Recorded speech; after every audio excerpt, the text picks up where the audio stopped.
Today on our report from Ghana, Africa, we're speaking to Nneka Covington. Nneka, you're a student at Centenary College? Yes.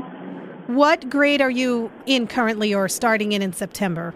I'll be a junior. Is this the first time you've ever traveled so far away from home? Yes, this is the first time I've been out of the country.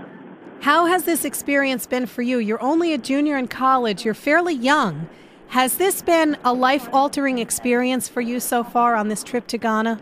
Absolutely. It's been amazing. I've seen things that I've never even thought about or even imagined seeing. It's amazing. It's an amazing experience. It's definitely life-changing, and it made me rethink and evaluate my life in America. Today you were visiting the University of Ghana and the Brazil House. Have you done that yet today? No, we haven't gotten there yet. But you will be doing that later on today? Yes. Tell me about the rainforest yesterday and the canopy walk. Oh, well, see, that was sort of difficult for me because I'm terrified of heights. So it was kind of hard for me. At first, I wasn't going to do it, but everybody pushed me and said, you can do it, you can do it. So I decided to do it, but it was very hard for me. I was crying the whole time, but I got through it, and I'm happy that I did it. How did you feel when you got to the other end and you looked back and you realized, I did it, I really accomplished this? I was amazed that I could do it because I really didn't think that I could. I was really proud of myself.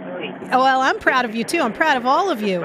Thank you. We've been having a heat wave back here in New Jersey. Yesterday it was 100 degrees. Today it's going to be in the high 90s. How has the weather been in Ghana? Wow. Well, everyone thinks that it's going to be extremely hot because we're so close to the equator, but it's not as hot. It's not. I don't even think it's reached 100, so it's not. It's fairly, it's warm, it's humid, but it's not. The sun is not as hot as you think it'd be. What other activities have you been doing there that really stick out in your mind? I know, have you visited any of the schools? Was it the marketplace? I mean, I know yesterday was a very outstanding experience, but what else?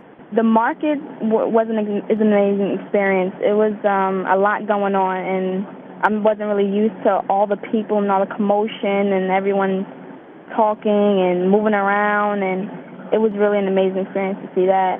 The castles were amazing. I learned so much there. The schools were amazing. It was amazing to see all the kids and see the interaction between us and them and how much they appreciated things that we take for granted. It was all just mind-blowing. It was amazing.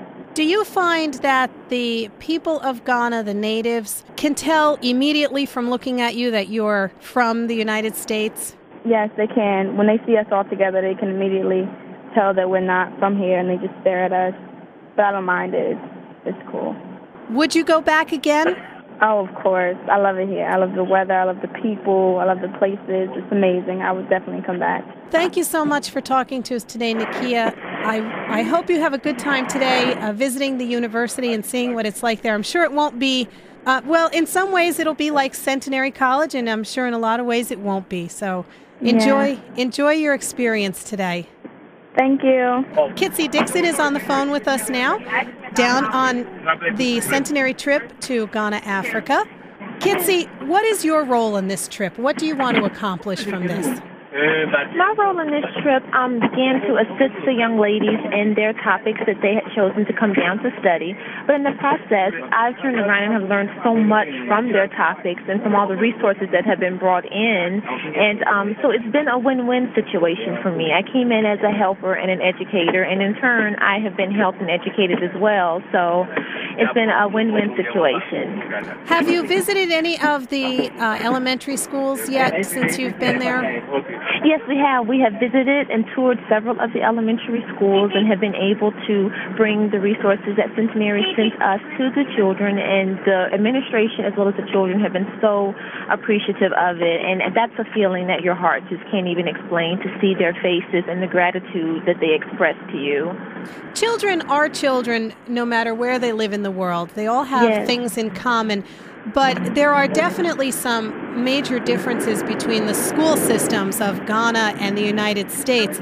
What do you feel is the thing that the schools in Ghana need to improve on the most, if they had the resources?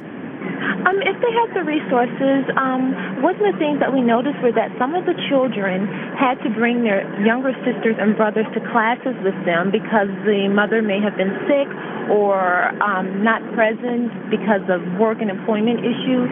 So if they had the resources, it would be nice to see if there was something that could be done to, maybe daycare services or to extend their services of the elementary school into the community so that these children don't have to be left behind at home to take on the roles of the parents so that they can all come to school for the full calendar year and enjoy the activities and the resources. Because we did meet a lot of children that couldn't come to school because of those issues, that they had to stay at home and take care of their younger brothers and sisters. And then we saw plenty of children that literally carried their younger brothers and sisters on their backs and were being educated in the classroom with their younger brothers and sisters. You take for granted that you have daycare centers and people to watch your children here, and a lot of times we take that for granted and think, what am I going to do with the kids today when I have to go to work? But, I mean, when you listen to stories like this, you realize that it's not so bad. Exactly. You realize that it's not so bad. No, we do take things for granted in our country. So for me, I will come back to America with a much greater appreciation of my country than I've had in the past. Kitsy, thank you so much for taking the time out to talk to us today. Kitsy Dixon on the group with Centenary College in Ghana, Africa. I can't wait to hear about the University of Ghana when I talk to you tomorrow. Yes, absolutely. Thank you so much, Mel. Thank you. Reporting for WNTI and Centenary College, this is Melanie Teal.